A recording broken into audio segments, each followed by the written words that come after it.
Hello friends, most welcome to our channel. This is Prakash Kumar with you. We are going to learn 11th chapter of tense series Future Perfect Tense. तो Future Perfect Tense हमारा 11 number का topic है। हम tense की series के अंदर हमने इससे पहले फ्यूचर परफेक्ट से पहले हमने फ्यूचर कंटिन्यूस टेंस पढ़ा था, उससे पहले फ्यूचर इंडेफिनेट टेंस पढ़ा और आज हमारा ये फ्यूचर के अंदर थर्ड परफेक्ट टेंस है और उसी के साथ यदि पूरे टेंस की बात की जाए 11 नंबर का है। इसके बाद एक और टेंस का वीडियो रहेगा, उसके बाद टेंस हमारा समाप्त हो जाएगा, हम न्यू टॉपिक स्टार्ट करेंगे। तो इसके फ्यूचर परफेक्ट टेंस के अंतर्गत हम क्या कौन कौन सी चीज़ें सीखेंगे। तो पहली चीज़ है इसकी पहचान इंग्लिश के अंदर, और सेकंड रहेगी हेल्पिंग वर्ब। पहचान के अंदर एडवर्बियल्स आएगी, एडवर्बियल्स। इसकी adverbials by plus time, time कोई भी से हो सकता है, जैसे day, week, month, year etcetera इत्यादि। बाय प्लस टाइम आ जाए तो वो हो जाएगा फ्यूचर परफेक्ट टेंस। इसके बाद आता है by the end of plus time. इसमें भी ये सेम का सेम रहेगा, डे, वीक, मंथ, ईयर, इस प्रकार से रहेगा। तो इसकी दो एडवर्बियल्स है। फर्स्ट है बाय प्लस टाइम, यानी कि किसी भी सेंटेंस के अंदर यदि बाय प्लस टाइम आता है, बाय डे आ सकता है, बाय मंडे, बाय ट्यूसडे, इस प्रकार से, या बाय वीक आ जाता है, या बाय मंथ, जनवरी, फरवरी, कोई भी आ सकता है तो वहाँ पर यूज होता है फ्यूचर परफेक्ट टेंस। और इसकी सेकंड पहचान है by the end of plus time, और ये bye the end of time ये सेंटेंस के बिगनिंग में आ सकता है, सेंटेंस के लास्ट में आ सकता है, कहीं भी आ सकता है। तो हमें यही समझना है कि फ्यूचर परफेक्ट टेंस है, ये पूरा एक साथ आता है। By the end of plus time, time के अंदर day, week, month, year, century, इस प्रकार से आता है। इसकी दो ही पहचान है। और अब इसकी बात की जाए, हेल्पिंग वर्ब की बात करें तो हेल्पिंग वर्ब है विल हैव और शैल हैव आती है। शैल हैव और दूसरी है विल हैव, इसके ऑब्लिक में रहेगी will have. Shall have, will have, और इनके साथ यूज होगी वर्ब की थर्ड फॉर्म, यानी कि आई और वी है तो हम यूज करेंगे शैल हैव, आई और वी है तो हम यूज करेंगे शैल हैव। और यदि बाकी कोई भी है सब्जेक्ट तो उनके साथ सिर्फ विल हैव का यूज होता है। यदि सब्जेक्ट के रूप में आई वी दो आते हैं तो हम शैल हैव वर्ब की थर्ड फॉर्म का यूज करेंगे। आई वी के अलावा कोई दूसरा सब्जेक्ट है तो वहाँ हम विल हैव का यूज करेंगे। तो दोस्तों क्या आपको ये समझ में आया होगा कि इसकी पहचान एडवर्बियल्स, यानी कि एक सेंटेंस दे रखा होगा, उसके थ्रू हमें पहचानना होगा कि ये कौन सा टेंस है, फ्यूचर परफेक्ट टेंस। तो बाय प्लस टाइम दे रखा हो तो वहाँ पर भी क्या हो जाएगा, एक जैसे हम एक सेंटेंस लेकर समझते हैं कि इंडिया डैश डैश बिकम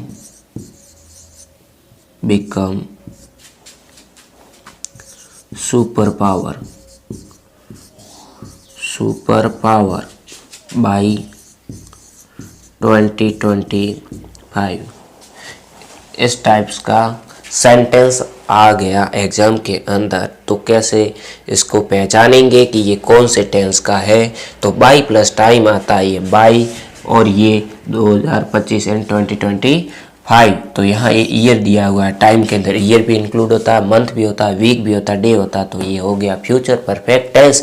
यदि ये टेंस होता है तो हम helping verb shall have, will have, उसके साथ वर्ब की थर्ड फॉर्म का यूज करते हैं। यदि आई भी हो तो शैल हैव का यूज करें, बाकी सभी के साथ विल का। तो इंडिया कोई आई है ना वी है, तो यहाँ पर अदर सब्जेक्ट है तो हम यूज करेंगे विल हैव, विल हैव और बिकम की थर्ड फॉर्म बिकम ही रहती है, सेकंड फॉर्म बिकेम हो जाती है, थर्ड फॉर्म बिकम ही रहती है। तो India will have become super power bye 2025। Bharat है 2025 तक सुपर पावर बन चुका होगा।